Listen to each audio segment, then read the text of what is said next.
कि जो ही सरसों को पानी पिलाते हैं, सरसों सूखना स्टार्ट हो जाती है। उसमें जड़ गलन की समस्या आके और वो सरसों ऊपर से सूखना स्टार्ट हो जाती है, पत्तियाँ खराब हो जाती है, जल जाती है। ये समस्या प्रमुख आ रही है सरसों के अंदर। सिस्टमिक कर लिया अपन ने, तो वो क्या अवशेष मिट्टी में भी रह जाते हैं, क्योंकि वो जड़ से खत्म करती है मिट्टी के अंदर तो जाके जड़ों तक और पहुँचती है? जड़ों तक पहुँचती पहुँचती है। जड़ों तक पहुँचती है और वो जड़ों को खत्म कर देती है। फर्स्ट वाले में तो फ्लावरिंग चल रही है, अच्छा, दूसरे जो मध्यम वर्ग का है उसमें मध्यम वर्ग की है, मध्यम तीसरी में हमारे इस टाइम पे पानी चल रहा है। पानी चल रहा है। नमस्कार किसान साथियों, स्वागत है आप सभी का एक बार फिर से एग्री फैमिली के ऑनलाइन प्लेटफॉर्म पर। किसान साथियों, आज अपन बात करेंगे सरसों के अंदर लगने वाले प्रमुख रोगों के बारे में, जिसके लिए हम आज नाडला बाबा कृषि फार्म पर आए हैं। और जो हमारे साथ में किसान भाई है, प्रोग्रेसिव किसान भाई है, तो इनका परिचय आपसे करवाएंगे। और इन्हें राज्य स्तर के, जिला स्तर के और पंचायत समिति स्तर के कई प्रकार के अवार्ड मिल चुके हैं और इस एरिया के सबसे बड़े जमींदार हैं। इनके पास में 150 बीघा जमीन है, जिसका मैनेजमेंट ये खुद स्वयं करते हैं। इनका जो भी तमाम एक्सपीरियंस है वो आज आपको हम इस वीडियो के माध्यम से देंगे और सरसों के रोग के बारे में अपन चर्चा करेंगे। नमस्कार सर। नमस्कार जी। सर, जो हमारे किसान भाई है उनको एक बार अपना छोटा सा परिचय करवा दीजिए सर। राम राम किसान भाइयों, मैं बनवारी जी नाडला, मैं नाडला बाबा कृषि फार्म से बिलोंग करता हूँ। मेरा गांव गढ़वासी है, तहसील कोट खावदा, जिला जयपुर, राजस्थान का रहने वाला हूँ मैं। तो सर, जो अपना जो 150 बीघा का फार्म है, इसमें अपन ने अभी क्या क्या मतलब फसल बो रखी है?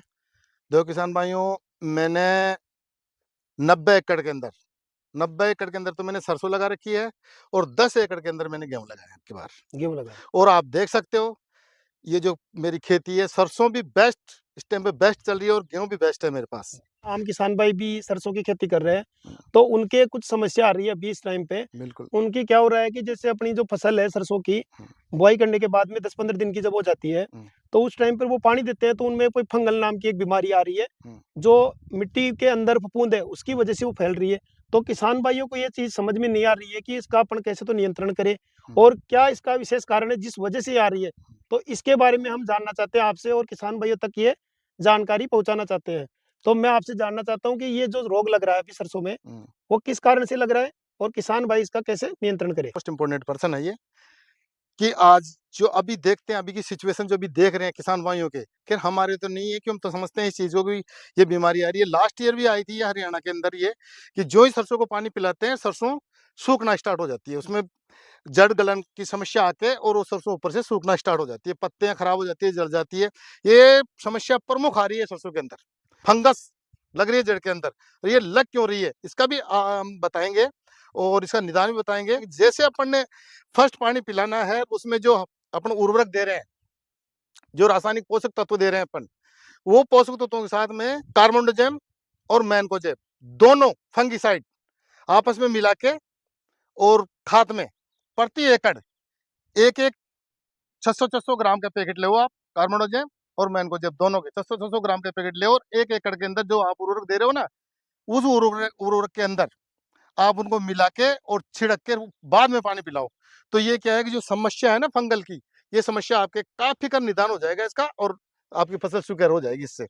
क्योंकि जो पानी पिला रहे हैं और ये फंगस हो रहा है ना, ये फंगस को खत्म कर देगी। इसमें कॉन्टैक्ट फंगिसाइड भी आ गया और सिस्टमिक फंगिसाइड भी आ गया।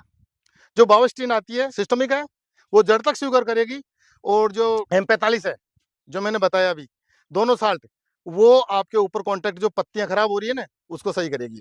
तो आप खाद में मिला के फर्स्ट में पानी दो ना आप, उसी टाइम इसको आप खाद के साथ मिला के और छिड़क के भूमि पे बुरकाव करके और फिर बाद में पानी चलाएं। इन्होंने सर ने बहुत अच्छा प्रश्न किया, क्योंकि सब मेन बीमारी अभी चल रही यही है। दूसरी बीमारी भी चल रही है इसमें, कि ऊपर क्या मकड़ी का, कीटाणु का इनका प्रकोप चल रहा है अभी इस अभी टाइम पे। तो उसमें क्या है कि मोनोक्रोटोपोस और बावस्टीन 2-2 ml, आप 3-3 ml लो। रिकमेंड 2-2 ml की करते हैं, मगर 3-3 ml प्रति लीटर पानी के हिसाब से मिला के दोनों दवाइयों को आपस में मिला के और इस पे स्प्रे करें। बावस्टीन है, सिस्टमिक फंगिसाइड है। तो ये क्या है कि आप ऊपर भी स्प्रे करोगे ना, तो आपकी जड़ तक शुगर हो जाएगी। तो आप इसमें भी ये मिला के स्प्रे करें, तो आपके जो कीड़े कीड़े हैं, जो ऊपर से सरसों जैसे सुकड़ रही है, पत्ते खिल रहे नहीं है, तो उसका भी निदान साथ में आ जाएगा। क्योंकि किसान भाइयों का कमेंट्स, काफी कमेंट्स आए हैं, मेरे पास कॉल भी आए हैं कि सर हमारी सरसों है ना, जो ऊपर से खराब हो रही है और पानी चला रहे हैं, जल रही है। तो ये दोनों बीमारियों का आज आपकी समस्या का समाधान करने के लिए सर यहाँ आए हैं।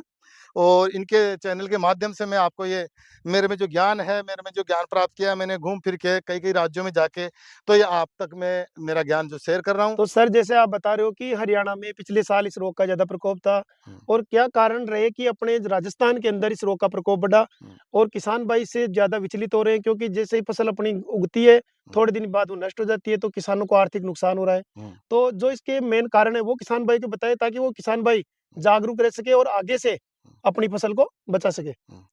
ये प्रश्न भी आपने बहुत अच्छा किया है।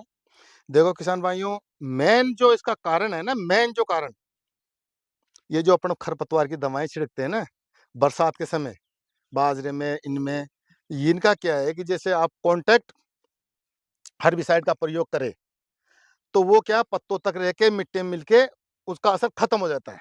मगर जो सिस्टमिक हर्बिसाइड का प्रयोग कर लिए ना आप, तो वो क्या जड़ से ही खरपतवार को नष्ट करती है और ये सबसे ज़्यादा नुकसान अपने भूमि को करती है, क्योंकि इनके अवशेष पड़े ही रह जाते हैं।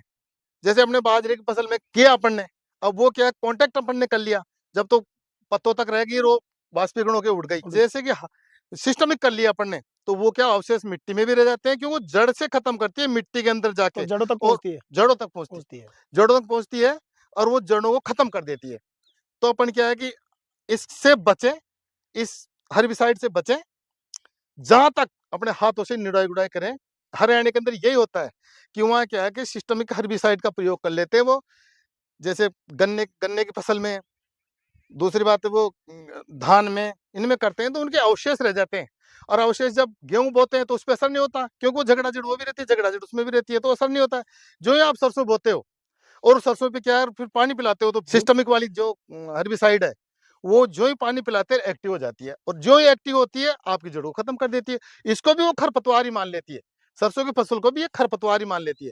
तो खरपतवार मानते ही सरसों खराब हो जाती है। मेन कारण तो ये है, जो फंगस अपन कंट्रोल कर सकते हैं, क्योंकि फंगस ही तो लगते हैं उसमें। खाद के साथ में फंगिसाइड आप इस्तेमाल करो। तो ये कहाँ तक जहाँ तक बचाव रहेगा ऐसी कोई बात नहीं है, मगर मेन कारण ये है कि आप हर्बिसाइडों से बचो और हर्बिसाइड भी करो ना तो कॉन्टैक्ट वाली करो। ये जो सिस्टमिक वाली होती है ना, जो पौधे के अंदर घुस के जड़ को खराब करती है, वही कारण है आपकी सरसों खराब होने का। आप 2 साल 3 साल के अंदर जाके इसका प्रभाव खत्म होता है। आप लास्ट ईयर या 2 साल पहले आपने जैसे धान की फसल करी या बाजरे की करी, उसमें आपने खरपतवारनाशक दवाई छिड़क दी, उसका स्प्रे किया तो वो जमीन के अंदर मिलकर उसके अवशेष रह जाते हैं। जो ही पानी पिलाया आपने सरसों में और वो दवाई एक्टिव हो जाती है और वो जड़ को खराब कर देती है। मेन कारण तो ये है, चाहे दुनिया कुछ भी कहो, कि मेरा खुद का प्रैक्टिकल है। मैं अनुभव कर चुका हूँ इस चीज़ का। मैंने एक खेत में ऐसा ही किया था, उसमें ऐसा ही हुआ था। जब मैंने आपके फार्म का विजिट किया तो मैंने देखा कि कोई सरसों में तो अपने पानी चल रहा है, छोटी है, हुँ, कुछ बड़ी है जिनमें पानी लगा हुआ है हुँ, और कुछ अवस्था ऐसी है कि जिनमें फ्लोवरिंग हो रही है। हुँ, तो क्या कारण है कि अपन ने तीनों अलग-अलग टाइप से लिए? आप चाहते तो एक जैसे भी कर सकते थे, एक टाइम पे भी सोविंग कर सकते थे। बिल्कुल। इसके पीछे क्या कारण है? सर देखो, इसके पीछे कारण है कि टेम्परेचर का हिसाब देखते हैं, तो मौसम का टेम्परेचर। कुछ एक्सपेरिमेंट करते हैं हम अगेती लगा के, कुछ 10 दिन बाद में और कुछ 10 दिन बाद में। अच्छा। ऐसा क्यों करते हैं कि टेम्परेचर जैसे पूरी में एक साथ, आपने प्रश्न किया कि आप एक साथ भी कर सकते थे। हुँ, तो हमारे ज़्यादा ज़मीन 90 एकड़ के अंदर हम खेती करते हैं, तो हम पूरी में एक साथ करते हैं, टेम्परेचर में ग्रो नहीं हो पाए वो और वो पूरी फसल खराब हो जाए, तो उसमें सर क्या है कि बीज का और खाद का दोनों का नुकसान हो जाता है। नुकसान। तो हम क्या है कि एक्सपेरिमेंट करते हैं, पहले एक प्लाट पहले करके देखते हैं, सही ग्रो हो गया, फिर उसके बाद में दूसरा प्लाट करते हैं, तीसरा प्लाट बाद में करते हैं। बाद में। और आप देख रहे हो कि इसमें फर्स्ट वाले में तो फ्लावरिंग चल रही है, अच्छा, दूसरे जो मध्यम वर्ग का है उसमें मध्यम वर्ग की है, मध्यम तीसरी में हमारे इस टाइम पे पानी चल रहा है। पानी चल रहा और किसान भाइयों, साथ में ये भी बता देना चाह रहा हूँ कि ये जो आप फसल देख रहे हो ना, ये इतनी मस्त क्यों है? एक नंबर फसल है, आप खुद देख रहे हो, सर भी देख रहे हैं। इसका कारण क्या है कि इसमें पोषक तत्व समय पे लगने चाहिए। मेन है पोषक तत्व। हो सकता अब पोषक तत्वों में क्या है किसान भाइयों, प्रति एकड़ 40 किलो यूरिया, 10 किलो डीएपी और 5 किलो सल्फर।